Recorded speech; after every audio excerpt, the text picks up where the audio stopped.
جنگ احد میں نبی پاک علیہ الصلاۃ والسلام کے دندان مبارک شہید ہوئے۔ سر مبارک پر چوٹ لگنے سے خون کا فوارہ چھوٹ پڑا۔ کتنے صحابہ شہید ہوئے۔ طائف کے لوگوں نے پتھر مارے، لہو لہان کیا، آپ بے ہوش ہو کر زمین پر گر جاتے۔ مکے کے رہنے والوں نے کیا کیا نہیں ستایا، کانٹے بچھائے راہوں میں، اتنا مارتے۔ ایک دن ابو بکر رضی اللہ تعالیٰ عنہ کے نے چھڑایا، خود زخمی ہو گئے چھڑاتے چھڑاتے۔ حضور علیہ السلام کو کافر و مشرک و منافقوں نے اتنا ستایا، آپ صبر کرتے اور فرماتے یا اللہ بس اتنا بتا دے تو راضی ہے تو میں اپنا سب کچھ قربان کر دوں گا۔ اللہ اکبر۔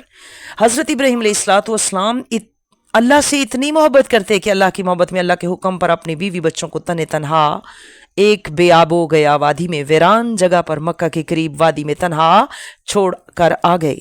اللہ کی محبت میں اپنے بیٹے اسماعیل کو ذبح کر دیا۔ اللہ کی محبت میں خود آگ میں چلے گئے۔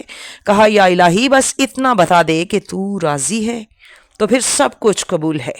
اللہ اکبر۔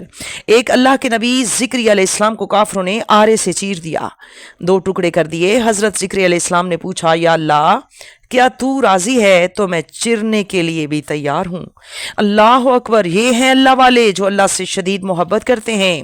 ایک جان دتی ربا جے 1000 وی بناوندا، 1000 جان تیرے نام پہ لٹاوندا۔ حضرت غوث پاک رحمۃ اللہ تعالی علیہ فرماتے ہیں انسان اللہ سے سچی محبت کرنے والے اللہ سے شکوہ نہیں کرتے۔ فرماتے ہیں میں کہ جب مجھے کوئی تکلیف آتی ہے، کوئی تنگی، کوئی پریشانی، کبھی شیطان کی آزمائش، آپ اللہ کا ذکر کرتے، صبر کرتے، نماز پڑھتے۔ اللہ اکبر۔ یہ عظیم ہستیوں کی باتیں ہیں، ان کے عمل ہیں۔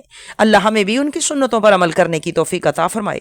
سیدنا حضرت عباس حضور کے چچا کا جوان بیٹا فوت ہو گیا۔ سب لوگ ان کے گھر میں جمع ہے، میت گھر میں پڑی ہے، آپ نماز پڑھنے لگے۔ لوگوں نے پوچھا یہ کیا، تمہارا تو بیٹا فوت ہو گیا اور تم نماز پڑھ رہے ہو؟ فرمایا ہاں بیٹا فوت ہو گیا ہے، میرا ایمان تو فوت نہیں ہوا، میرے دل کو بڑی تکلیف ہوئی ہے، نماز پڑھ کر اپنے تکلیف کو کم کر رہا ہوں۔ حضور فرماتے ہیں نماز دل کا سکون ہے، میں اپنے دل کو سکون دے رہا ہوں۔ اللہ فرماتے ہیں ایمان والو نماز اور صبر سے مدد حاصل کرو۔ اللہ والے کسی غم پر بین نہیں کرتے، چلاتے نہیں ہیں، وہ اپنے دکھ غم پر بھی اللہ ہی کی رضا چاہتے ہیں۔ جو بندے اس شدید غم میں بھی اپنے رب کو یاد کرتے ہیں، جو اس طرح مجاہدہ کرتے ہیں، بھوکے پیاسے رہ کر بھی اپنے رب کی عبادت کرتے ہیں، جیسے حضرت غوث پاک رحمۃ اللہ تعالی علیہ اللہ کی محبت میں 40 سال عشاء کے وضو سے فجر کی نماز پڑھتے رہے۔ جو لوگ اپنے رب کی خاطر اپنے آپ کو مشقت میں ڈالتے ہیں، اپنے رب کی خاطر آدھی آدھی رات کو اٹھ کر اس کے حضور سجدہ ریز ہوتے ہیں، جو سردیوں کی راتوں میں بھی وضو اور سجدے نہیں چھوڑتے، جو گرمیوں میں بھی کبھی روزے نہیں چھوڑتے، جو اللہ کے ہر حکم کو پورا کرتے ہیں، صرف اللہ کی محبت کے لیے، اللہ کی رضا کے لیے خود بھوکے رہ کر دوسروں کا پیٹ بھر دیتے ہیں، جو اللہ کی خاطر بے قرار ہوتے ہیں، جو اللہ فرماتا ہے انسان تو میرے لیے بے قرار ہو کر تو دیکھ، سکون کی حد نہ کر دوں تو کہنا، تو اللہ کی طرف سے اس بندے کے دل کو جنت بنا دیا جاتا ہے، سکون ہی سکون اس کا مقدر بن جاتا ہے۔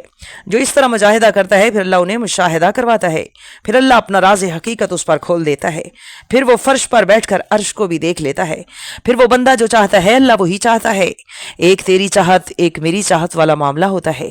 وہ بندہ پھر بیٹھا حجرے میں ہوتا ہے مگر دیکھ ساری کائنات کو رہا ہوتا ہے، کیونکہ وہ اللہ کا دوست بن چکا ہے اور اللہ سب کچھ اسے خود دکھاتا ہے، سناتا ہے، پڑھاتا ہے، سکھاتا ہے، بتاتا ہے۔